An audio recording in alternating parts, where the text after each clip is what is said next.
Bismillahirrahmanirrahim. Assalamualaikum warahmatullahi wabarakatuh. Baik,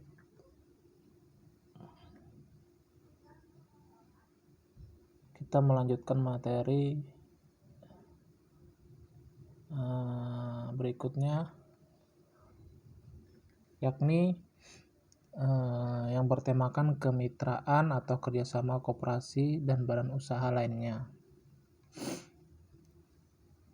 Nah, jadi di sini kita berbicara tentang kerjasama atau kemitraan.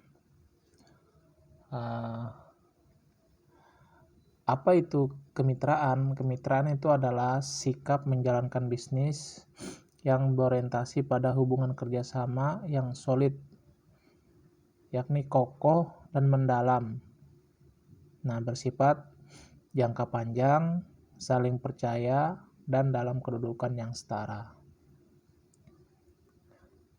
Kemudian, adapun dasar hukum tentang kerjasama ini diatur di dalam peraturan PP nomor 44 tahun 97, yaitu kemitraan adalah kerjasama usaha antara usaha kecil dengan usaha menengah dan atau dengan usaha besar, disertai pembinaan dan pengembangan oleh usaha menengah dan atau usaha besar dengan memperhatikan prinsip saling memerlukan, saling memperkuat, dan saling menguntungkan. Nah, sebelumnya juga sudah dijelaskannya bahwa usaha kecil adalah kegiatan ekonomi rakyat yang berskala kecil yang mempunyai kriteria sebagaimana diatur pasal 5 Undang-Undang Nomor 9 Tahun 95 tentang usaha kecil. Dan begitu pun juga usaha menengah dan atau usaha besar kegiatan ekonomi yang memiliki kriteria kekayaan bersih atau hasil penjualan tahunan lebih besar daripada kekayaan bersih atau hasil penjualan tahunan usaha kecil. Nah, menteri teknis adalah menteri yang secara teknis bertanggung jawab untuk membina dan mengembangkan pelaksanaan kemitraan dalam sektor kegiatan yang menjadi tugas dan tanggung jawabnya. Di sini menterinya itu yaitu Menteri Koperasi dan Pembinaan Pengusaha Kecil. Kemudian pola kemitraan adalah bentuk-bentuk kemitraan yang sudah diatur dalam Undang-Undang Nomor 9 Tahun 95. Baik, kita lanjutkan. Nah, adapun dasar kemitraan itu, yang pertama dia harus bersifat bisnis.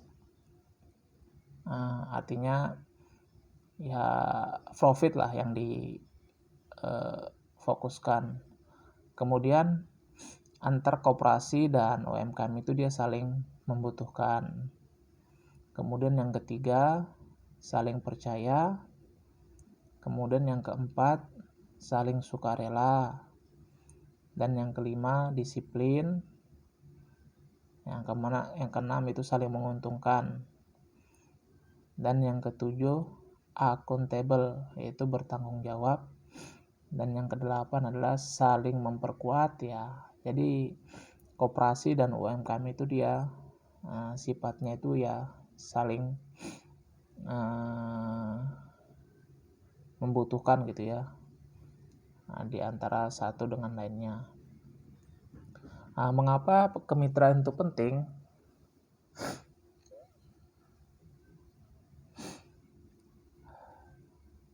Yaitu karena tujuannya untuk memenuhi kebutuhan dalam menjaga kinerja kompetitif perusahaan. Ya, artinya di sini usaha lah ya, usaha khususnya UMKM. Kemudian kedua, dia bersinambungan. Artinya terus menerus dan berkeberlanjutan usaha dalam sektor yang sama. Kemudian yang ketiga, tujuannya untuk membangun kerjasama dan penguatan sesama pelaku bisnis. Nah, itu penting. Kemudian kekuatan pendorong kemitraan harus dilaksanakan. Tujuannya adalah ya meningkatkan persaingan dalam dunia usaha. Nah, harapannya ya pelanggan itu mengalami selalu peningkatan, yaitu pelanggannya semakin lebih tinggi. Yang ketiga, penekanan pada biaya. Nah, dengan adanya kemitraan ini, jadi biaya bisa ditekan. Kemudian yang keempat, perubahan teknologi yang cepat. Nah, kita masuk teknologi 4.0 ya. Sekarang juga udah masuk 5.0. Artinya dengan adanya kemitraan ini dia saling membutuhkan. Nah, di mana UMKM ini juga membutuhkan teknologi gitu ya. Dari segi pemasaran, dari segi pengemasan dan sebagainya ya. Jadi dibutuhkan sekali artinya kemitraan antara UMKM dan koperasi. Kemudian kita sudah masuki namanya persaingan dalam pasar yang sangat lebih luas. Nah, artinya bagaimana produksi UMKM itu bisa berkembang lebih bagus. Nah, kalau bisa pasarnya lebih luas.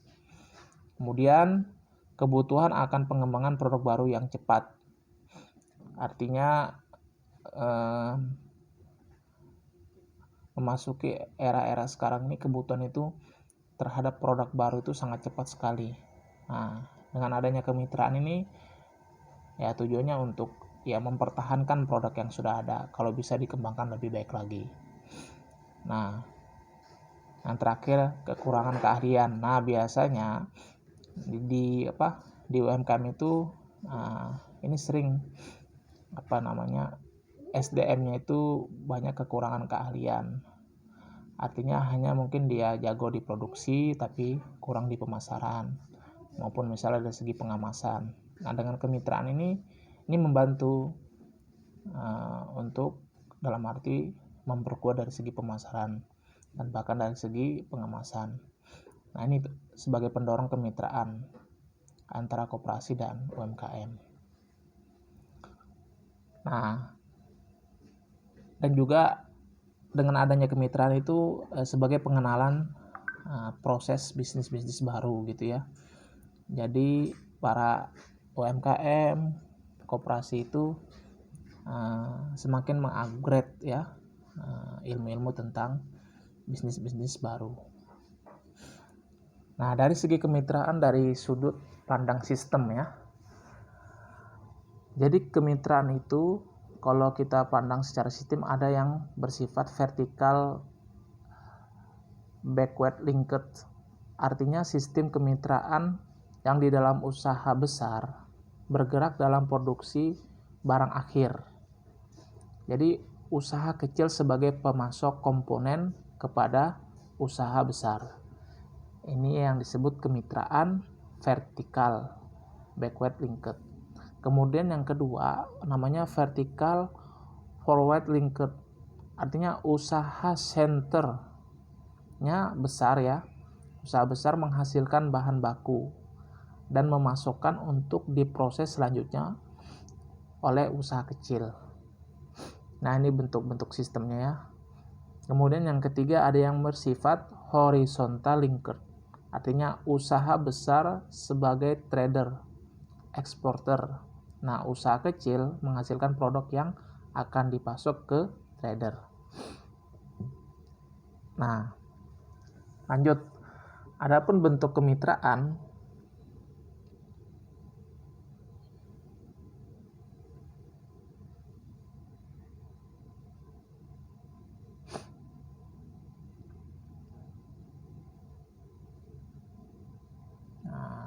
kelewat ini ya sebentar.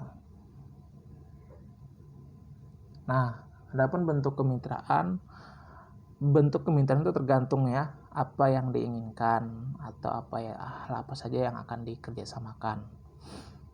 Nah, ini contohnya misal ya, sesuai kebutuhan spesifikasi usaha. Kemitraan itu dapat berbentuk misalnya pembagian kompetensi produk, teknologi dalam bentuk pemasaran, keuangan, sumber daya manusia. Nah, kemudian subkontrak dalam bentuk pasokan atau dalam bentuk usaha patungan dan lainnya banyak ya bentuk kebutuhan sesuai kebutuhan ya kemitraan itu misalnya antara koperasi dan UMKM. Ini dari segi pola kemitraan. Jadi pola kemitraan itu kerjasamanya keterkaitan antar hulu dan hilir, forward linked. Artinya pembangunan industri dasar dengan skala besar yang dilakukan untuk mengolah langsung sumber daya alam, termasuk sumber energi yang terdapat di suatu daerah, perlu dimanfaatkan untuk mendorong pembangunan cabang-cabang dan jenis-jenis industri yang saling mempunyai kaitan, yang selanjutnya dapat dikembangkan menjadi kawasan-kawasan industri. Nah, ini bentuk-bentuk polanya. Yang kedua, kerjasama keterkaitan antar hilir hulu, backward linked. Dapat menggunakan bahan-bahan dalam negeri adalah untuk meningkatkan nilai tambah, memelihara keseimbangan antara peningkatan produksi dan kesempatan kerja, serta pemerataan pendapatan dalam rangka usaha memperbesar nilai tambah sebanyak-banyaknya. Maka pembangunan industri harus dilaksanakan dengan mengembangkan keterkaitan yang berantai ke segala jurusan secara seluas-luasnya yang saling menguntungkan kebutuhan industri hilir, keterkaitan antar kelompok industri hulu atau dasar. Kemudian yang ketiga, kerjasama dalam pemilikan usaha. Artinya jalan kerjasama yang dilakukan antar usaha besar dan menengah dengan usaha kecil, didasarkan pada kesejajaran kedudukan atau mempunyai derajat yang sama terhadap kedua belah pihak yang bermitra. Nah, hal-hal yang harus diperhatikan yang pertama itu dalam kerjasamanya perjanjian tertulis. Yang kedua berdasarkan asas manfaat. Yang ketiga berdasarkan asas adil. Yang keempat tidak ada unsur paksaan. Kemudian dari segi pola lagi kita lanjutkan kerjasama dalam bentuk bapak dan anak angkat. Pada dasarnya pola bapak angkat adalah refleksi kesediaan pihak yang mampu atau besar untuk membantu pihak lainnya, kurang mampu di sini, atau kecil pihak yang memang memerlukan pembinaan. Nah, kemudian kerjasama dalam bentuk bapak angkat sebagai pemodal ventura merupakan bentuk kerjasama dalam bentuk suatu investasi melalui pembinaan berupa penyertaan modal ke dalam suatu perusahaan swasta anak perusahaan sebagai pasangan usaha untuk jangka waktu tertentu.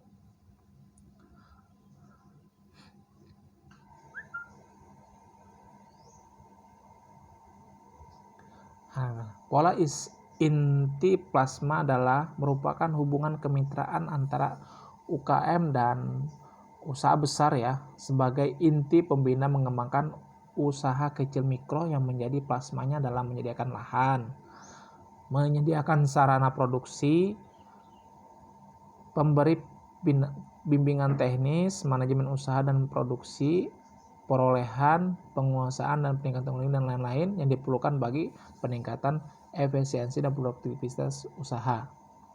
Nah, ini misal ya, perusahaan mitra membina kelompok mitra dalam hal. Nah, contohnya misalnya koperasi itu bisa bekerja bersama dengan UMKM, misal di sini penyediaan dan penyiapan lahan. Nah, bisa dalam bentuk seperti itu. Kemudian yang kedua, tadi itu pemberian sarana produksi. Nah, yang ketiga, bisa dalam bentuk pemberian bimbingan teknis, manajemen usaha dan produksi. Yang keempat, perolehan, penguasaan dan peningkatan teknologi. Yang kelima, dalam bentuk pembiayaan. Jadi bisa bermitra antara UMKM dan koperasi ya. Kemudian bantuan lain seperti efisiensi dan produktivitas usaha. Jadi hubungan kemitraan antara usaha kecil dan usaha menengah atau usaha besar yang di dalam usaha kecil memproduksi komponen yang diperlukan oleh usaha menengah atau usaha besar sebagai bagian dari produksinya. Nah, pembinaan oleh perusahaan mitra, misalnya di sini koperasi ya. Nah, itu bentuk pembinaannya misalnya meningkatkan pengetahuan dan kewirausahaan kelompok mitra, yakni UMKM. Bisa dalam bentuk membantu mencarikan fasilitas kredit yang layak.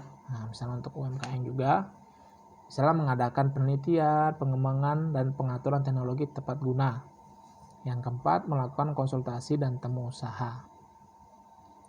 Ya, pembinaan oleh kelompok mitra. Ini UMKM. Nah, contohnya misalnya pembinaan dengan cara merencanakan usaha.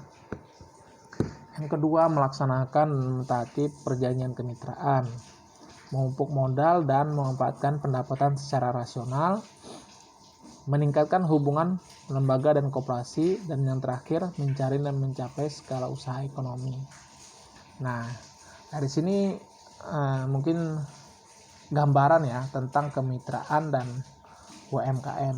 Nah, itu sebagai gambaran bentuk pola-pola yang bisa dilakukan kemitraan antara koperasi dan UMKM.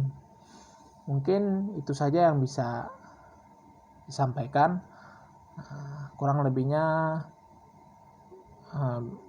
bisa mencari tambahan referensi di lain ya. Demikian saya akhirin. Assalamualaikum warahmatullahi wabarakatuh.